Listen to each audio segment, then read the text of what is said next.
प्रिय छात्रों, निर्माण आईएएस संस्थान यूपीएससी 2023 व 2024 के प्रीलिम्स परीक्षा को ध्यान में रखते हुए आप सबके लिए बहुविकल्पीय प्रश्न उत्तर श्रृंखला लेकर आ रही है, जो प्रतिदिन के समसामयिक प्रश्नों के साथ सामान्य अध्ययन के अलग अलग विषयों संबंधी बहुविकल्पीय प्रश्नों को कवर करेगा। ये कार्यक्रम प्रतिदिन शाम 8 बजे हमारे YouTube चैनल पर प्रसारित किया जाएगा। आप अपने अनुभव और सुझाव हमें कमेंट बॉक्स के माध्यम से भेज सकते हैं। नमस्कार फ्रेंड्स, निर्माण आईएएस की इस एमसीक्यू सीरीज में आप लोगों का स्वागत है। मैं विश्वजीत तिवारी इस सीरीज के माध्यम से आप लोगों को पिछले एक साल का करंट अफेयर, इंडिया और वर्ल्ड की मैपिंग और उसके साथ साथ एलिमिनेशन टेक्निक भी बताता हूं। क्योंकि एलिमिनेशन टेक्निक बहुत जरूरी है, क्योंकि अगर आप एग्जाम हॉल में जाते हैं तो आप मैक्सिमम 35 या 40 क्वेश्चन तक सही करने के बाद फिर आपको क्वेश्चन आने बंद हो जाते हैं। तो ऐसे में आपको अगर लगभग 45 या 50 तक सही करने हैं तो उसके लिए आपको रिस्क लेना होता है। और ऐसे में अगर आपको एलिमिनेशन टेक्निक आती है तभी आप एडुकेटिव गेस कर पाते हैं। तो इसीलिए यह सीरीज आप सभी के लिए बहुत ही महत्वपूर्ण है। आइए शुरुआत करते हैं। पहला क्वेश्चन है advance towed artillery gun system. Advance towed artillery gun system, इसको एटीएजीएस के बारे में निम्नलिखित कथनों पर विचार करें। तो ये चूंकि भारत ने कोई एडवांस गन सिस्टम डेवलप किया है, तो ऐसे में यहां से क्वेश्चन बनने की संभावना रहेगी। निम्नलिखित में से कौन सा कथन सही है? जैसे ही सही या गलत दिखे तुरंत आप लोगों को क्या करना है? सही और गलत जैसे ही दिखे उसको घेर देना है। ठीक है। अब कह रहा है यह रक्षा अनुसंधान और विकास संगठन डीआरडीओ द्वारा विकसित एक स्वदेशी हॉवित्जर गन है। किसने विकसित किया है? डीआरडीओ द्वारा। अब भारत में रक्षा के संदर्भ में अनुसंधान कौन करता है? डीआरडीओ करता है। तो अगर रक्षा से संबंधित कोई भी उपकरण तैयार होते हैं, गन तैयार होते हैं, मिसाइल तैयार होती हैं, तो इसको कौन डेवलप करेगा? जाहिर सी बात है डीआरडीओ ही डेवलप करेगा। आगे बढ़ते हैं।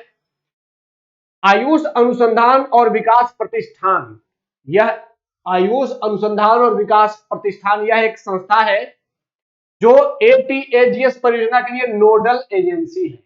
अब कह रहा है कि यह डीआरडीओ द्वारा विकसित किया गया है, लेकिन डीआरडीओ के अंदर भी बहुत सारी संस्थाएं काम करती हैं। उसी में से कह रहा है कि एक संस्था है आयुष अनुसंधान और विकास प्रतिष्ठान, यही इस आर्टिलरी गन सिस्टम को डेवलप करने के लिए नोडल एजेंसी है।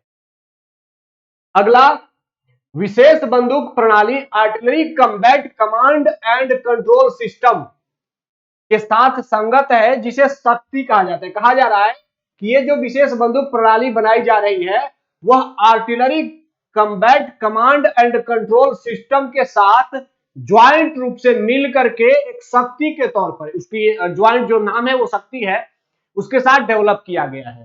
फिर अगला कहता है कि रक्षा मंत्रालय ने एटीएजीएस का नाम बदलकर धनुष कर दिया है। अब यहां पर थोड़ा सा अगर दिमाग संतुलित है आपका, शांति से अगर प्रश्नों को देख रहे हैं, तो एक सुझाव बता रहा हूं, एक ट्रिक बता रहा हूं। जब भी यूपीएससी कोई बहुत बड़ा क्वेश्चन पूछ रहा होता है, उस बड़े क्वेश्चन में से यूपीएससी अधिकांश 4 या 5 ऑप्शन है और वो सभी के सभी बड़े बड़े हैं, 2-2, 3-3 लाइन के हैं। तो ऐसे में यूपीएससी किसी एक लाइन में कोई एक हार्डकोर फैक्ट देता है, और वही हार्डकोर फैक्ट क्या होता है? गलत होता है, जो आपके आंसर को फाइंड आउट कर लेता है। अब इतना पढ़ने के बाद हमें बहुत कुछ समझ नहीं आया, लेकिन अगर आप सिंसियर हैं, आपने जैसे ही चौथा ऑप्शन देखा, रक्षा मंत्रालय ने एटीएजीएस का नाम बदलकर, यही इसी का नाम बदलकर क्या रख दिया है? धनुष कर दिया है। तो यह एक डेफिनेट फैक्ट है, यह एक निश्चित तथ्य दे दिया गया है आपके साथ कि डेफिनेट रूप से उसका नाम धनुष बदल दिया गया है।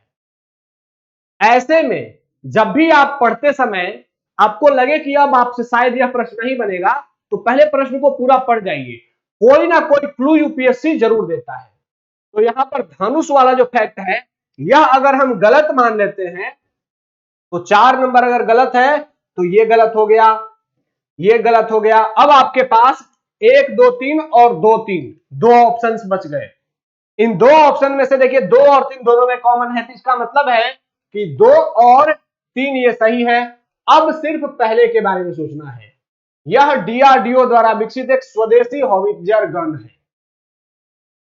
अगर आप न्यूज़पेपर में अपडेट हैं तब तो आपको पता है, लेकिन अगर आप न्यूज़पेपर से अपडेट नहीं है तो ऐसे में भी तब भी आप 50-50 के आसपास हैं, तो आप एक रिस्क लेकर के इस क्वेश्चन को सॉल्व करके आगे बढ़ सकते हैं। ठीक है, और वैसे भी जब भी दो ऑप्शन एलिमिनेट हो गए तो आपको एग्जाम हॉल में रिस्क जरूर लेना चाहिए। ठीक है, आइए इसको जान लेते हैं ये क्या है। देखिए AT-AGS एक स्वदेशी 155 मिलीमीटर का ये 52 कैलिबर का हैवित्जर तोप है।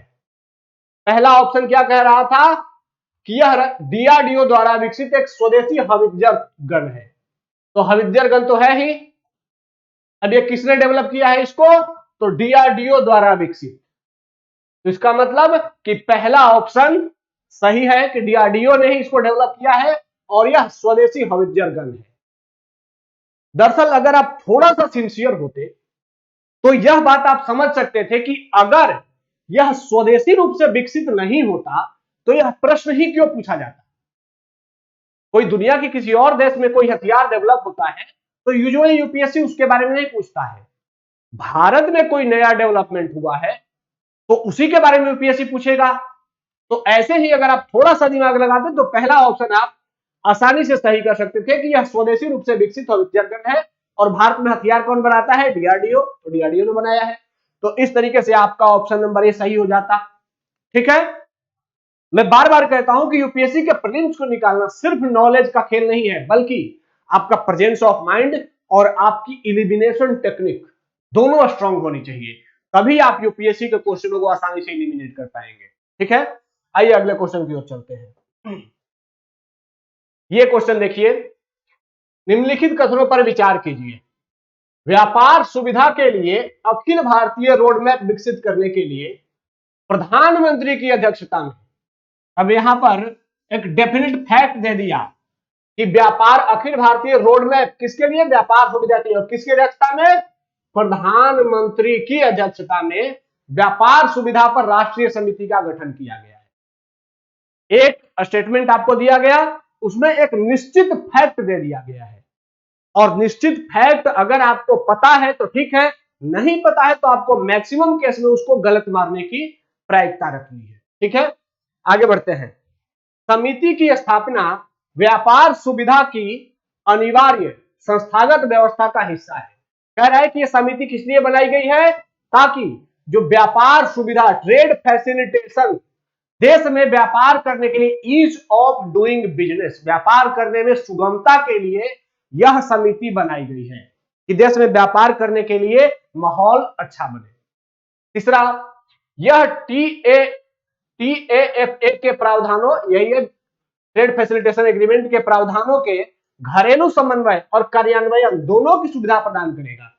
तीसरा स्टेटमेंट कह रहा है कि यह जो कमिटी बनी है, यह कमिटी क्या करेगी, ट्रेड फैसिलिटेशन करेगी देश में आंतरिक स्तर पर।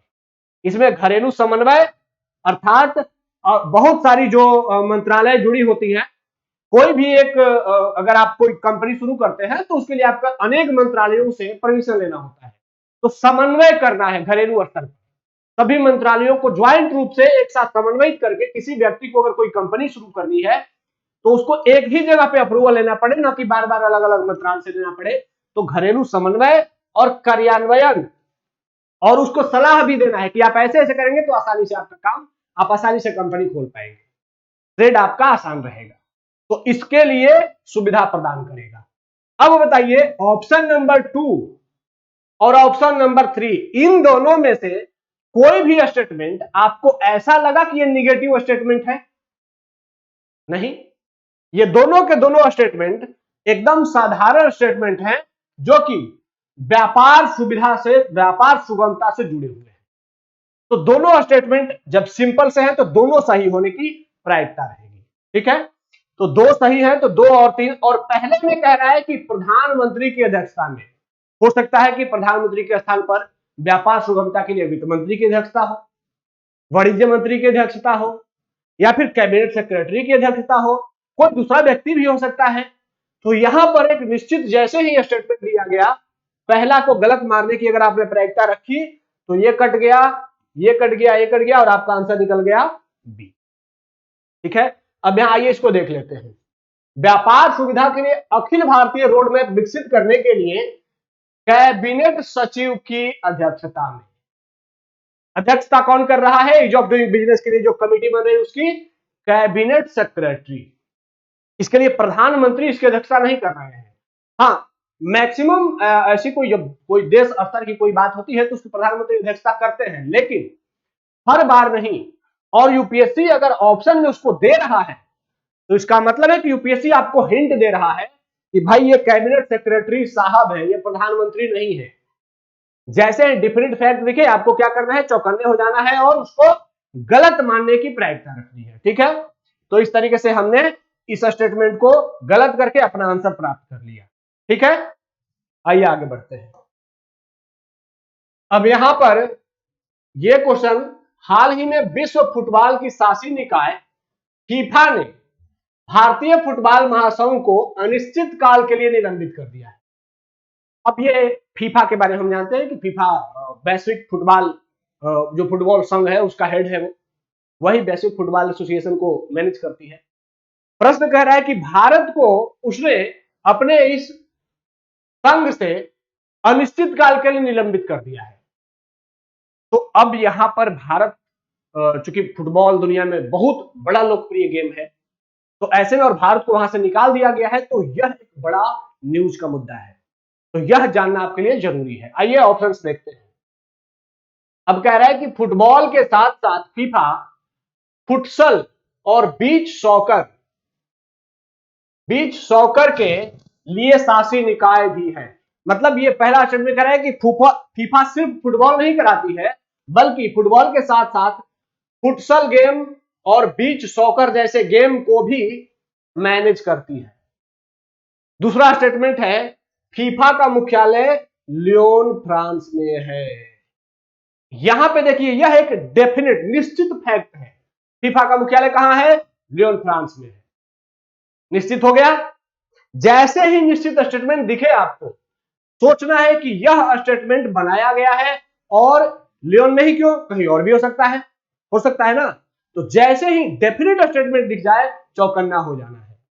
तीसरा, फीफा कानून और उसके कार्यान्वयन को नियंत्रित करने वाले नियम फुटबॉल के अंतरराष्ट्रीय शासी निकाय के संविधान का निर्माण करते हैं। अब थर्ड स्टेटमेंट एक जनरल सा स्टेटमेंट कह रहा है कि फीफा फुटबॉल से संबंधित नियम बनाता है। सिंपल सा स्टेटमेंट है। चौथा, फीफा संविधियों में परिवर्तन केवल फीफा कांग्रेस द्वारा ही किया जा सकता है।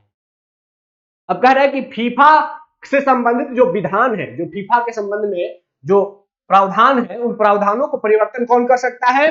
फीफा कांग्रेस।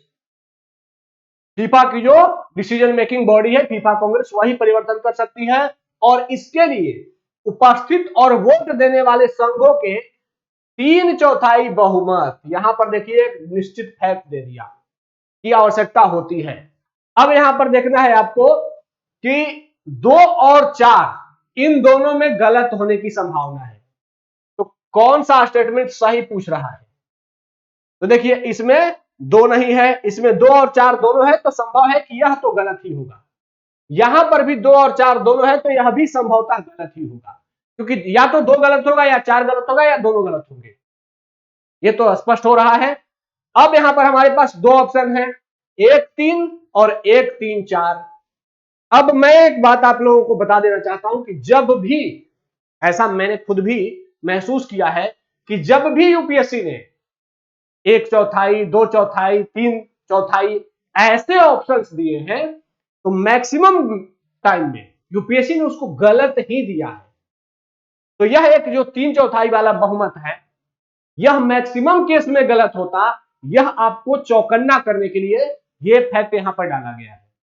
हालांकि यहां पर यह फैक्ट सही डाला गया है, लेकिन आपको ध्यान रखना है कि यह फैक्ट अगर जब भी यूपीएससी एग्जाम में दे तो वो मैक्सिमम केस में क्या होगा? गलत होगा। ठीक है, आइए इसको जान लेते हैं। तो जान लेने के लिए सबसे बड़ा है कि फीफा का मुख्यालय कहां है? ज्यूरिख में है, ज्यूरिख में है। और यहां पे क्या कह रहा है कि फीफा का मुख्यालय लियोन फ्रांस में है, तो 2 नंबर ऑप्शन गलत कट गया। 2 नंबर ऑप्शन गलत कट गया, इसका मतलब 1 3 और 1 3 4 है, ये दोनों गायब हो गए। उसके बाद आइए, फीफा कांग्रेस, यही जो है वो पूरा डिसीजन मेकिंग अथॉरिटी है फुटबॉल के लिए। अच्छा, यहां पर ये फैक्ट बताया नहीं गया है, मैंने इसको डालना मैं भूल गया। यहां पर 3/4 बहुमत जो है, यह भी मैं सही बोल गया था, सॉरी, ये भी गलत है। ठीक है, तो 3/4 बहुमत अगर ऐसा कोई फैक्ट मिल जाए तो आपको ध्यान रखना है कि यह भी गलत है, तो दूसरा और चौथा गलत है, तो आपका ऑप्शन हो जाएगा 1 और 3। ठीक है, तो इस तरीके से जब भी कोई निश्चित फैक्ट दिखे, विशेष करके कोई स्थान, कोई नाम, तो वो गलत होता है। 2/4, 3/3 ऐसे करके जो ऑप्शन होते हैं वो भी मैक्सिमम केस में गलत होते हैं, अगर आपको निश्चित जानकारी नहीं है। ठीक है, आइए आगे बढ़ते हैं। यहां पर देखिए, गति शक्ति विश्वविद्यालय।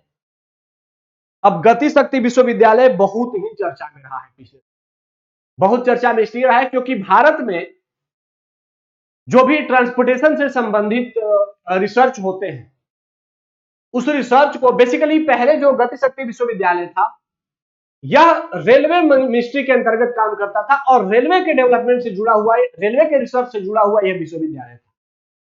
लेकिन गति शक्ति विश्वविद्यालय में कुछ नया संशोधन ला करके अब इसको भारत में जितने ट्रांसपोर्टेशन सिस्टम है, चाहे रेलवे हो, रोडवेज हो, एयरवेज हो, वाटरवेज हो, हर जगह रिसर्च करने के लिए इस विश्वविद्यालय को अधिकृत कर दिया गया है।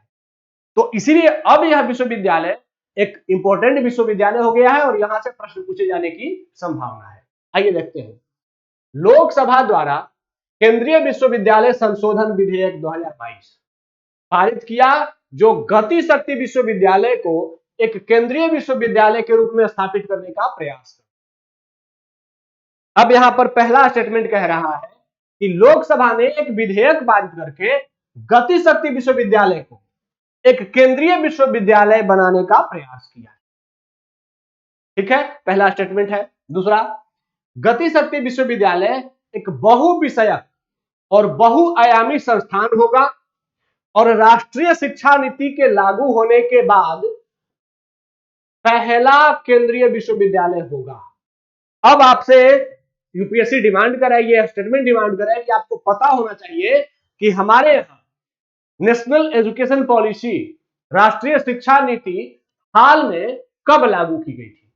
अगर आपको पता है 2021, 2022, 2023, तो उसके बाद कह रहा है कि जब ये राष्ट्रीय शिक्षा नीति लागू की गई, उसके बाद यह जो गति शक्ति विश्वविद्यालय है, यह उसके बाद बनाया गया देश का पहला विश्वविद्यालय है। ठीक है। तीसरा, संस्थान का ध्यान 5 प्रमुख पहलुओं पर होगा: परिवहन केंद्रित पाठ्यक्रम, कौशल विकास, अनुप्रयुक्त अनुसंधान, प्रौद्योगिकी विकास और परिवहन अर्थशास्त्र और बुनियादी ढांचा वित्तपोषण। तो ये थर्ड जो स्टेटमेंट है, ये कह रहा है कि 5 पहलुओं पर यह विश्वविद्यालय रिसर्च करेगा। देखिए, ये जो 5 पहलू वाला मुद्दा आ गया, यूपीएससी अगर इसको देता तो यूपीएससी जरूर 5 को 4 बना देता, अगर 5 होता तो 6 बना देता, 7 बना देता। तो ऐसा करके यूपीएससी इसको गलत करने का प्रयास करता। दूसरा, पहला विश्वविद्यालय होगा, तो इस पहला को भी यूपीएससी गलत बनाने का प्रयास करता। ठीक है, हालांकि हम जान लेते हैं कि ये क्या है। अच्छा, इसमें दिया नहीं है, तो ये ध्यान रख लेना है कि गति शक्ति विश्वविद्यालय बेसिकली यह नई शिक्षा नीति लागू होने के बाद भारत का पहला केंद्रीय विश्वविद्यालय होगा। पहले इसे डीम्ड यूनिवर्सिटी का दर्जा था, लेकिन अब इसको केंद्रीय विश्वविद्यालय बना दिया गया। और पहले यह सिर्फ रेलवे से संबंधित रिसर्च करता था, लेकिन अब इसको भारत के सभी जो भी परिवहन से जुड़ी हुई संस्थान है, परिवहन से जुड़े हुए क्षेत्र हैं, उन सभी क्षेत्रों में रिसर्च करने के लिए इसको नॉमिनेट कर दिया गया है। ये 5 मुद्दे हैं जिन पर कि यह रिसर्च करता है। ये सारे के सारे पॉइंट सही हैं और ये सारे के सारे सही लेने के पीछे का एक ही तथ्य था कि आपको बता सके कि हर बार कभी सारे ऑप्शंस गलत नहीं होंगे, इसीलिए। लेकिन इसका मतलब ये नहीं हुआ कि आपको रिस्क नहीं लेना है। मैं बता रहा हूं, बार बार ये क्वेश्चन डालने का पीछे का उद्देश्य यही था कि आप लोग रिस्क लेना सीखें, लेकिन हाँ, बेकार का रिस्क नहीं, एडुकेटिव रिस्क, जहां पर ऑप्शन एलिमिनेट। जैसे अगर आप इसके बारे में नहीं जानते तो भी मैं कहता कि आप इसको और इसको गलत मार करके एग्जाम में आप आते तो यह एक क्वेश्चन तो गलत होता, लेकिन इसके साथ साथ आपके 2 और 3 और क्वेश्चन सही हो जाते और आप पॉजिटिव में रहते। ठीक है, तो इसलिए यह क्वेश्चन आपको यह बताने के लिए डाला गया है कि आपको रिस्क लेना है, you have to take risk. चलिए आगे की ओर देखते हैं। अच्छा, ये क्वेश्चन यूपीएससी ने 2021 में पूछा था। आप सभी जानते हैं कि मैं इस सेशन में एक पीवाईक्यू भी लेता हूं ताकि आप लोगों को बता सकूं कि यूपीएससी के क्वेश्चन पूछने की टेंडेंसी क्या होती है, आपको अपनी पढ़ाई और क्वेश्चन को एलिमिनेट कैसे करना है। यह सबसे बेहतर तो यूपीएससी का पीवाईक्यू ही बता सकता है। 2022 का हमने पूरा कर लिया है अपने पीछे के सेशन में, अब हम 2021 के क्वेश्चन की ओर चल रहे हैं। तो आइए देखते हैं। कह रहा है कि निम्नलिखित समूहों में से किनमें ऐसी जातियां होती हैं जो अन्य जीवों के साथ सहजीवी संबंध बना सकती हैं। अच्छा, आप लोग सहजीविता का मतलब तो समझते ही हैं कि दो विभिन्न प्रकार के जीव या दो ऐसे जीव जो जिनमें भिन्नता है लेकिन वो एक दूसरे के लिए आवश्यक होते हैं, एक दूसरे को सपोर्ट कर रहे होते हैं, एक दूसरे के लिए भोजन का व्यवस्था करते हैं या कोई भी आश्रय की व्यवस्था करते हैं।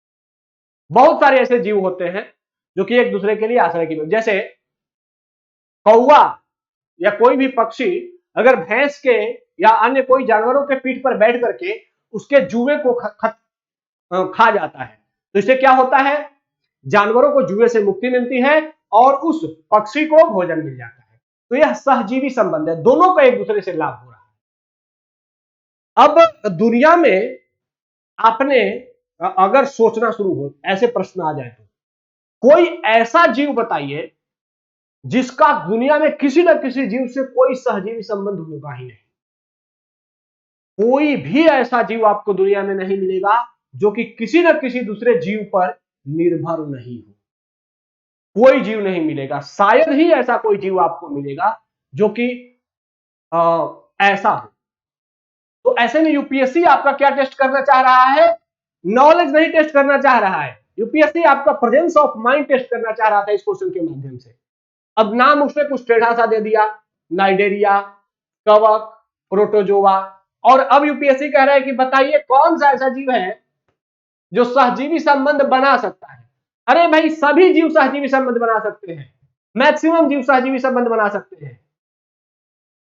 शेर है, शेर भी सहजीवी संबंध बना सकता है, शेर को भी जुए लग सकती है, उसके पीठ पर बैठ करके भी कौवे उस जुए को खा सकती हैं, है ना। ऐसा सांपों के साथ भी होता है। तो ऐसा सहजीवी संबंध हर जीव का किसी न किसी जीव के साथ होता ही है। तो यूपीएससी इसमें आपका नॉलेज नहीं टेस्ट करना चाह रहा था, इस क्वेश्चन के माध्यम से यूपीएससी सिर्फ यह टेस्ट करना चाह रहा था कि आप सोचते कितना है, आपका प्रेजेंस ऑफ माइंड कैसा है। ठीक है, तो यह आसानी से सही किया जाने वाला ऑप्शन था, ऑप्शन नंबर डी मार करके इसको आप सही कर सकते थे बहुत ही आसानी से। तो ऐसे क्वेश्चन यूपीएससी पूछता है और आप इसके लिए तैयार रहें, पीवाईक्यू को बार बार लगा करके अपने इस नॉलेज को, अपने इस एलिमिनेशन टेक्निक को मजबूत करने का प्रयास करते हैं। ठीक है, आइए आगे की ओर चलते हैं। अब यहां पर एक क्वेश्चन है, international north south transport corridor, इसके संदर्भ में निम्नलिखित कथनों को देखना है। अब कह रहा है कि ये जो ट्रांसपोर्ट कॉरिडोर है यह मुंबई से सेंट पीटर्सबर्ग को काला सागर के माध्यम से जुड़ेगा। यहां देखिए, यहां पर फैक्ट देखिए, पहला मुंबई, दूसरा सेंट पीटर्सबर्ग, तीसरा काला सागर। तीनों में से कोई भी गलत हो सकता है, तीन तीन फैक्ट है एक ही स्टेटमेंट में, तीनों में से कोई भी गलत हो सकता है। दूसरा, यह परिवहन पर यूरो एशियाई सम्मेलन में भारत, ईरान और रूस द्वारा हस्ताक्षरित एक त्रिपक्षीय समझौता है। अब अगर आप लोग इस नॉर्थ साउथ ट्रांसपोर्ट कॉरिडोर के बारे में नहीं जानते हैं तो इसका मतलब है कि आप तैयारी करने के स्तर पर बहुत पीछे हैं। बेसिकली ये सब न्यूज जो होते हैं ये यूपीएससी के लिए, यूपीएससी की तैयारी करने वाले हर बच्चे के लिए ये एक आइडेंटिटी कार्ड की तरह होते हैं। आपको ये सब चीजें बहुत पहले ही जानकारी होनी चाहिए, अगर नहीं है तो इसका मतलब है कि अभी आपको और पढ़ने की आवश्यकता है। तो international north south transport corridor, क्योंकि हम जानते हैं कि इंडिया अपना ट्रांसपोर्टेशन सिस्टम यूरोप और अन्य दुनिया के महाद्वीपों तक विस्तृत करना चाहता है, तो ऐसे में भारत, ईरान और रूस द्वारा हस्ताक्षरित ये जो international north south transport corridor है, इसके बारे में जानकारी तो होनी ही चाहिए। आपको चाइना की वन बेल्ट वन रोड के बारे में जानकारी तो होनी ही चाहिए। ठीक है, चलिए आगे बढ़ते हैं कि प्रारंभ हो जाने पर INSTC से स्वेज नहर के माध्यम से माल ढुलाई लागत में 30% और यात्रा के समय में 40% की कमी आने की उम्मीद है। अब देखिए, ऐसे प्रश्न यूपीएससी कभी कभी पूछता है जिसमें आपके नॉलेज का टेस्ट तो होता ही है, लेकिन नॉलेज के साथ साथ आपके इंटेलिजेंस का टेस्ट होता है कि आप रिस्क लेने की कितनी कैपेसिटी रखते हैं। जैसे यह मुंबई से सेंट पीटर्सबर्ग को काला सागर के माध्यम से जोड़ता है, यह स्टेटमेंट गलत है, पहला वाला गलत है। अगर आपने पहले वाले को गलत मान लिया तो आप सीधे आंसर पे आ गए। लेकिन अगर थर्ड वाले ऑप्शन में आपको लगता कि माल ढुलाई में 40% हो सकता है या यात्रा के समय में 40% की कमी आ सकती है, तो हो सकता है कि तीसरा स्टेटमेंट गलत हो। जब तीसरा कर दे तो आप इस ऑप्शन पे आते हैं। तो यहां पर यूपीएससी ने ऐसे डिजिट दे करके आपको बस भटका रहा था, क्योंकि पहले ऑप्शन में ही वो आसानी से एक आपको गलत फैक्ट दे चुका था। यहां काला सागर की जगह पर कैस्पियन सागर है। कैस्पियन सागर से होकर के international north south transport corridor जाता है। देख लीजिए यहां पे मैप, ये देखिए, ये इंडिया का मुंबई है, यहां से अरब सागर से होते हुए ईरान में हम पहुंचते हैं, ईरान से रेल से और फिर रोड से यहां ये देखिए कैस्पियन सागर है। इस कैस्पियन सागर को पार करके रूस में पहुंच जाते हैं और फिर रूस में मॉस्को से होते हुए सेंट पीटर्सबर्ग तक पहुंचते हैं। ये नॉर्थ साउथ ट्रांसपोर्ट कॉरिडोर है। और अगर यह नहीं बना है तब तक का रास्ता क्या होता है यहां पहुंचने के लिए, तो इंडिया को अरब सागर से होते हुए यह रेड सी लाल सागर से होते हुए और उसके बाद यहां स्वेज नहर को पार करके भूमध्य सागर में आना, उसके बाद यहां भूमध्य सागर में जिब्राल्टर स्ट्रेट को पार करते हुए फिर नॉर्थ सी, उसके बाद नॉर्वे के सागर के साथ आगे बढ़ते हुए, तब इतना लंबा, कितना लंबा रास्ता है। अगर यह कॉरिडोर बन जाता है तो यह ट्रेडिशनल रूट के 1/3 हो जाएगा, अर्थात इसमें बहुत बड़ी कमी आ जाएगी। तो यूपीएससी ब्लैक सी देखिए यहां पर है, ब्लैक सी दूर है और ये कैस्पियन सागर यहां पे है, कैस्पियन सागर से होकर गुजरता है। तो यह आसान सा फैक्ट था। यूपीएससी बार बार ऐसे फैक्ट देता है कि आप आसानी से, अगर आप इसको नहीं जानते हैं तो इसका मतलब है कि आपकी तैयारी का लेवल बहुत कमजोर है। और यूपीएससी अगर कहता है कि आप अगर इसको नहीं जानते तो इसका मतलब कि आपको हम उलझा देंगे इन दोनों फैक्ट में और आप गलत करके आइएगा। तो इसीलिए अपने तैयारी को मजबूत करिए और जो प्रमुख तथ्य हैं उनसे तो जरूर अपडेट रहिए। ठीक है, तो इस तरीके से इस ऑप्शन को हमने देखा, यह भी आसानी से एलिमिनेट होने वाला ऑप्शन था। आइए आगे बढ़ते हैं। अब यहां पर देखिए, चूंकि हम लोग अभी इंडिया की स्टेट वाइज नेशनल पार्क की मैपिंग सीरीज कर रहे हैं, तो इसमें आपके लिए यह प्रश्न है कि निम्न में से कौन सा नेशनल पार्क हिमाचल प्रदेश राज्य में अवस्थित है। यहां पर 5 नेशनल पार्क दिए गए हैं। Great Himalayan national park, Pin valley national park, Inder Kila, यहां पे ध्यान रखना इंद्र किला नहीं है, Inder Kila national park, Gangotri national park और नंदा देवी नेशनल पार्क। अब ये 5 नेशनल पार्क दिए गए हैं, पूछ रहा है कि इन 5 में से कौन से नेशनल पार्क हिमाचल प्रदेश राज्य में अवस्थित है। ठीक है, आइए मैं आप लोगों को मैप दिखा देता हूं। यह भारत का हिमाचल प्रदेश राज्य है। यहां पर कौन कौन से नेशनल पार्क है यह देख लीजिए। पहले तो कि यहां पर कुछ दर्रे हैं, बारालाचा दर्रा, बारालाचा पास, दूसरा रोहतांग पास, ठीक है, तीसरा, अब यहां पर देखिए धौलाधर रेंज। अब यह पूछा जा सकता है कि धौलाधर रेंज भारत के किस राज्य में अवस्थित है।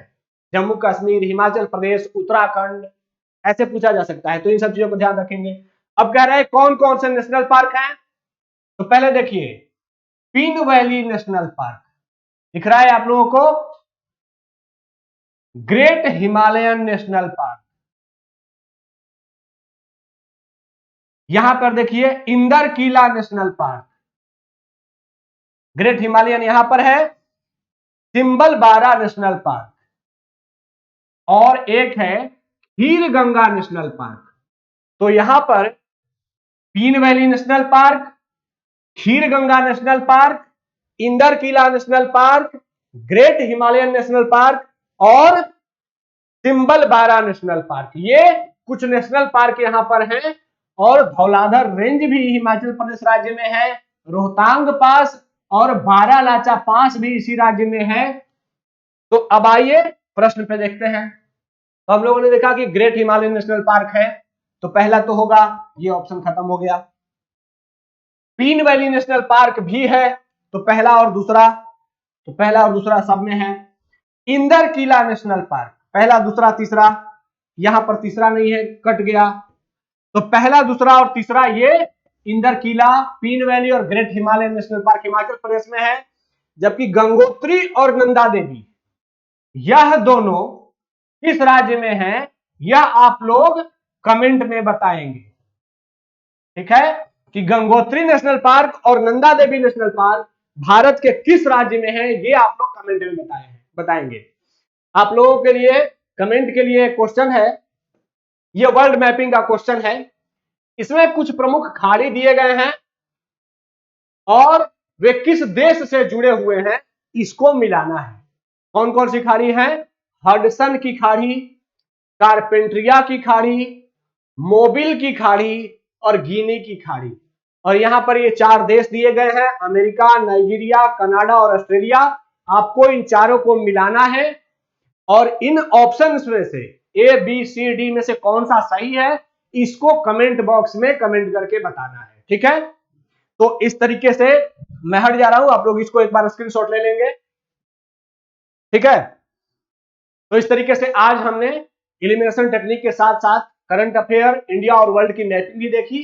तो हमारे साथ जुड़े रहें, इस सीरीज को ज्यादा से ज्यादा स्टूडेंट्स तक स्प्रेड करें और लगातार इस सीरीज से अपने आप जुड़ाव को बनाए रखें। हमारे साथ जुड़ने के लिए धन्यवाद। जय हिंद।